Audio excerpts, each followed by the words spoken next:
right, we're back again with comics. It's been a while. Been a while. Well, it's good that we're doing this leading up to Comic Con. Yeah, we're getting we got to get back into our joint. Of Last time we talked about comics, we very heavily featured superhero comics.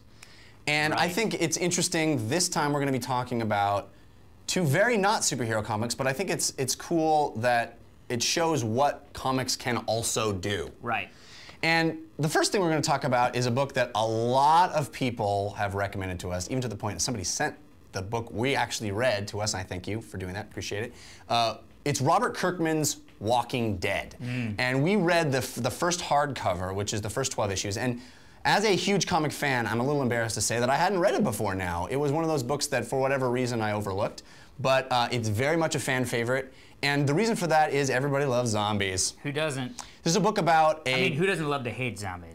Who doesn't love to kill them? And to reiterate too, Walking Dead is the comic book where people go, you're not reading The Walking Dead? Right. Yeah, right. Which is one of those, when people say that to you, you go, I don't want to read that now. Yeah. Because we're pretentious a-holes. No. So anyway, it is the zombie apocalypse. Yeah, we caved. Classic zombie apocalypse scenario. In this case, a guy wakes up, he's a cop who was in a coma, and wakes up post-zombie apocalypse wakes up in a hospital going, oh crap, everybody's a zombie now, and attempts to find his family.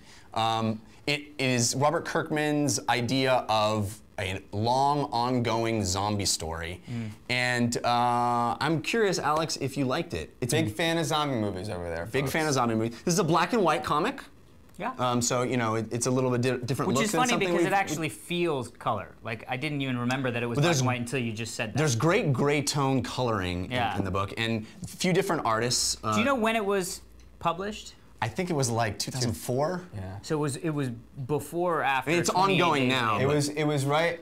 Was it after 28 days later? It was right in the middle of all. I'll describe in my review. Yeah. Well, so here's the thing. Yeah, right. So here's the thing. You don't know. You don't know. I enjoyed very much The Walking Dead. That said, to me, there wasn't really anything new or innovative to the genre of the zombie movie slash comic book.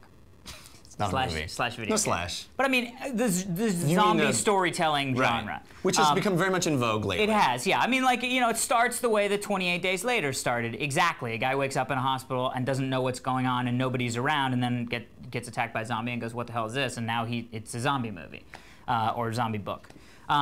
There were a couple things that I really liked. I loved the art style.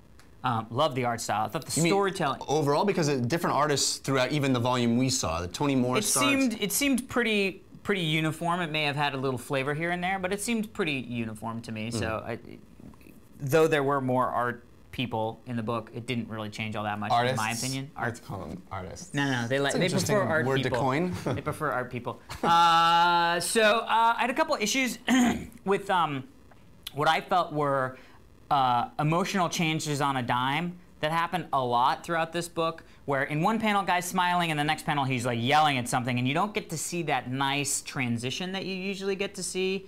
That like when you look back at the panel you go, oh yeah, I can see in this panel the thing that's gonna make him go here.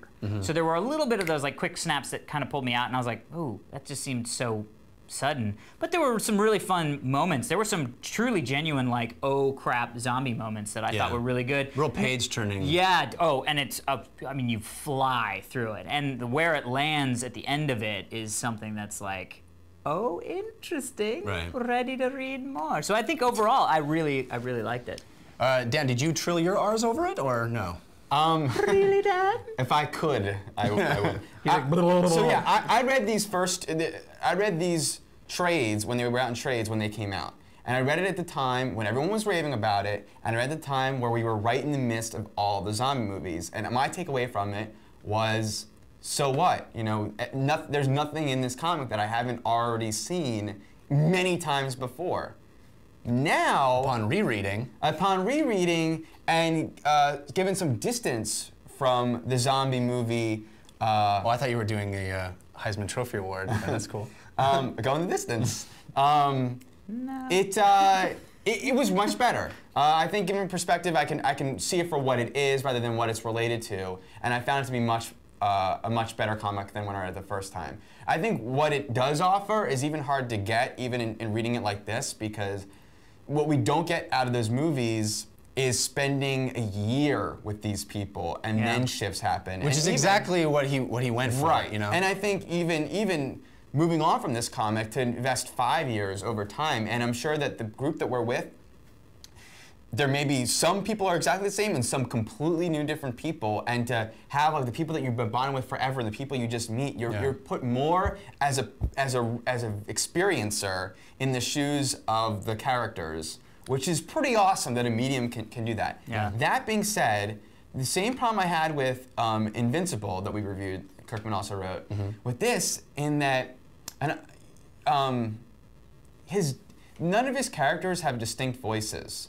All the dialogue in this comic is expositional. Could be said by anybody. It's all A, yes, it could be said by anybody. Right. But B, all the dialogue is there to push the story forward. Now it's a comic book. Explain the story, and the really. medium needs to have that to a degree. But there are comics out there that are able to have people have a conversation that feels like a conversation inside a story, as opposed to the conversation is just narrating the story. Which is interesting because the next book we're talking about does that, a lot of that. Yeah.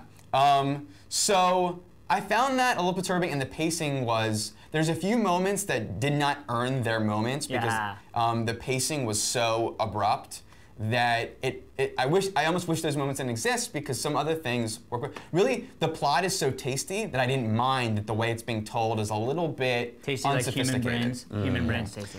Man, I almost agree word for word with what you just said. It is all of that. It's a fun read, but I completely agree about the dialogue. It's just a little too plain and vanilla and expository, and I wanted to have these characters be people that I dug, rather than the situation being the thing that I dug. Oh, interesting. And maybe they grow as if we were to continue reading more, because it's been going for years since this came out.